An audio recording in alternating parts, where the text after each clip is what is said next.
E agora chamo os colegas Carlos Godinho e Rui Lourenço, da Universidade de Évora. Ora, boa tarde.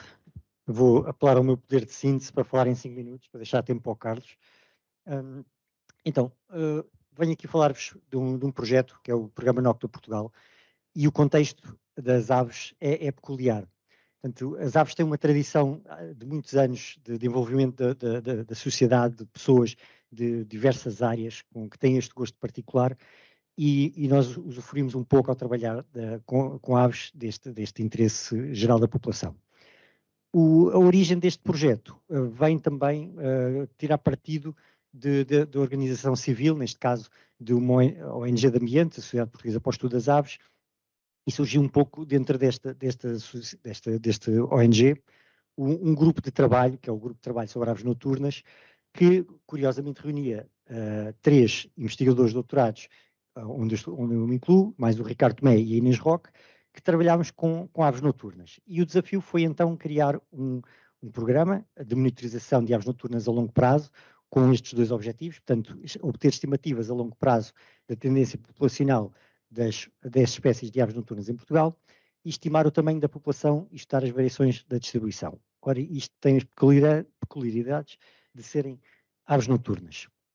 E agora passo a explicar. Portanto, isto começou em 2009, 2010, este programa, e continua a decorrer. A ideia é que consiga decorrer durante tantos anos quanto possível, mas a metodologia, como são aves noturnas, tem esta particularidade. Portanto, neste caso são contagens anuais, realizadas todos os anos. Nós atribuímos a um voluntário uma quadrícula de amostragem, que são áreas de 10 por 10 km. Se algum voluntário quiser mais do que uma quadrícula, também não recusamos. A cada quadrícula, a pessoa tem de selecionar 5 locais de amostragem.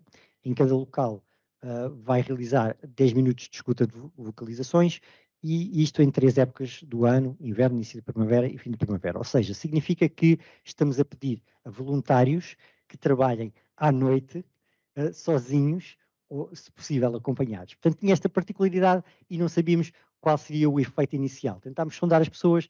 Ao princípio pensámos, se conseguimos ter 5 pessoas que adiram a isto, vai ser um sucesso.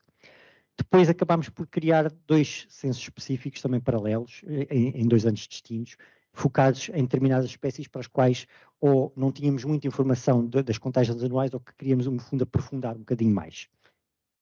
E, apesar de tudo isto, apesar de todas estas limitações, o facto de usufruirmos de um universo potencial de cerca de, se calhar, 3.000 observadores de aves regulares em Portugal, conseguimos até agora envolver mais de 150 voluntários, um bocadinho mais. Muitas vezes nem sempre nos reportam todas as pessoas que vão acompanhar, por isso não conseguimos uma quantificação exata. E este número de envolvimento de pessoas por ano, temos ali uns anos um bocadinho mais em baixo, também coincidentes depois com o final da pandemia, mas este é o panorama que se consegue com algo tão desafiante como pedir às pessoas que 3 vezes ao ano vão a 5 locais diferentes na zona onde vivem e façam estas contagens de aves noturnas. A distribuição nacional, eu coloquei aqui o mapa de densidade populacional, porque é algo que nós sofremos sempre, que é este envelhecimento da densidade populacional, que mostra que, no fundo, vamos ter sempre mais colaboradores onde existem mais pessoas, e isso é um enviesamento sempre que temos de ter em consideração dos nossos trabalhos. Ainda assim, o que nós obtivemos em termos de tendência populacional, que são estes 4, por exemplo, estes 4 exemplos de espécies, é algo único que não conseguiríamos de nenhuma outra forma no país, e é algo que acaba por conseguir dar resposta a questões de conservação, a questões legais e a instrumentos legais, e também a alguns relatórios que o país tem de fazer ao nível da Comissão Europeia por causa das espécies constantes na Diretiva Aves. Os censos específicos conseguiram cativar um bocadinho mais de pessoas, conseguimos envolver mais população, acabaram por ser mais concentrados no tempo, com metodologias um bocadinho mais variáveis, e conseguimos, de um lado está a informação que obtivemos no censo da Coruja do Nabal, do lado esquerdo, e do lado direito temos o número de participantes que conseguimos envolver no censo da Coruja das Torres, que foi bastante superior, que acabou por envolver as escolas. E este é o meu último slide, mas só para completar, apesar de todas estas dificuldades, já conseguimos ter 3 artigos publicados com esta informação. Nós garantimos sempre a resposta aos participantes com um relatório anual com todos os detalhes, portanto, não falhamos. Temos uma comunicação bastante direta para manter o estímulo das pessoas. Temos participações sempre em congressos, participações em notícias, portanto, vamos dando sempre este feedback bastante necessário. E passo ao Carlos. Obrigado, Rui. Vamos tentar manter os 5. Eu vou só passando o slide e saltando aqui um bocadinho em termos geográficos, vamos passar para a Europa, depois vamos voltar a Portugal. Só para dizer que gosto muito de estar aqui, porque eu, quando vi as candidaturas para a universidade, foi nesta parede aqui do lado de fora, que ainda saíam em listas e não havia internet. Eu venho-vos falar duas coisas. Muito obrigado. De como é que os dados da ciência cidadã funcionam também a diferentes escalas. O primeiro é o projeto Eurobird Portal. Estamos a falar de um projeto que nasceu em 2010 e cujo objetivo era mapear as espécies de aves na Europa e mostrar os seus movimentos. Estamos a falar de cerca de 40 milhões de registros por ano e de 100 mil pessoas a darem dados voluntariamente. De uma forma muito simples, o verdilhão que eu e o Rui vimos e marcámos há bocadinho quando saímos do carro aqui, amanhã, à meia-noite e 1, já vai aparecer dentro dos modelos. Portanto, já vai ser possível de ver. Em qualquer país da Europa, todos os registros que nós fizermos de aves nas plataformas que vou chamar oficiais para cada país, no caso de Portugal, nós com as aves utilizamos o eBird, mas em Espanha utilizam, por exemplo, o BirdTrack e o Ornito, e outras, o Observado na Bélgica. Portanto, todos esses dados vão ser agregados numa base de dados e que depois vai permitir fazer um conjunto muito alargado de mapas. Eu espero que a animação funcione. Está a andar. Portanto, do vosso lado esquerdo temos a andorinha das rochas, que é uma espécie migradora nidificante, passa o inverno em África. Do lado direito temos o pisco de peito azul, que é uma espécie que nidifica no centro e norte da Europa, principalmente no norte, e depois passa o inverno aqui. E aquilo que vocês estão a ver ao longo a andar são observações das espécies ao longo do ano, numa quadrícula 30x30, agrupadas à semana. Não são indivíduos marcados, não são aves marcadas, são observações. Okay? E, portanto, depois isto permite ver este padrão de migração, e eu volto a referir, atualizado à meia-noite e 1, todos os dias. Por agora só são possíveis de ver 105 espécies. No final do ano vão ser possíveis de ver para todas as espécies da Europa. Entretanto, os dados com isto, quando começámos e demorámos 2 anos a decidir como é que se partilhavam dados, como imaginam. Depois já deu origem a 2 lives. O último que está a acabar agora é para capacitar os países do leste europeu na recolha de dados.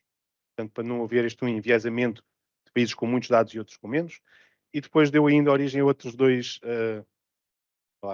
spin-offs, se quiserem. Um que é um contrato com a EFSA, por causa da gripe aviária. Portanto, o objetivo deles era mapear os surtos de gripe aviária com os registros das aves e tentar fazer modelos preditivos de onde é que podem acontecer os próximos. Existe, isto está na net, tem algum grau de confiança, tem ainda um erro grande associado, portanto é um trabalho em contínuo, mas é uma prova que os dados de ciência cidadã podem ser utilizados para outras coisas. Foi também feito, para a Comissão Europeia, foi pedido que, com base na fenologia das espécies, houvesse uma indicação do que poderia ser, por país de Estado-membro, o ajuste da época venatória. Isto é o exemplo do lado direito, portanto as andorinhas não se caçam, mas os tordos sim, mas era para ter 2 espécies para verem que têm ciclos diferentes. E, portanto, como é que podíamos ajustar ou não os tempos e os períodos cinegéticos com base nestes volumes de dados? E agora, puxando para o nosso país, a uma escala mais pequena, isto são dados de aves a partir do eBird, não vou entrar por aí, mas são dados que nos podem ajudar e apoiar a tomar decisões. Por exemplo, se quisermos fazer um atlas no futuro ou se quisermos utilizar estes dados, como eu vou mostrar a seguir, para ajudar à lista vermelha das aves. Do vosso lado esquerdo, o primeiro mapa é número de espécies por quadrícula 10x10. O segundo são número de listas completas, não entrando nisso, mas listas completas quer dizer que a pessoa disse, o observador, que registou todas as espécies que viu e conseguiu identificar. É uma aproximação muito grosseira às ausências. No outro temos o número de anos com registros e, portanto, somando tudo isso, nós temos para um período, neste caso era 2016-2020, o panorama nos últimos 5 anos é diferente, é melhor, temos uma noção do que é que nós podemos realmente considerar em termos de amostragem neste grupo. Depois, não sendo o único foco, não sendo a única base de dados. Obviamente nós temos muito, como o Rui apresentou, estes dados do Nocta são fundamentais para dar tendências, para ajudar na dimensão das populações, mas isso não acontece em todos os esquemas de monitorização, nem para todas as quase 300 espécies que nós temos. E, portanto, quando foi feita a revisão da lista vermelha das aves, nós utilizámos muitos destes dados da ciência cidadã para complementar áreas de distribuição, chegar à dimensão de algumas populações ainda com um grau de amplitude grande, e, portanto, todos esses dados, neste caso e nestes dois exemplos, vão depois devolvidos ao público sob diversas formas. Claro que também dão artigos, também dão candidaturas a projetos, não é isso tudo, mas, portanto, são dados muito valiosos e eu acho que este é era o exemplo prático. Isto é o corvo, perdão, também a acabar, é o corvo marinho.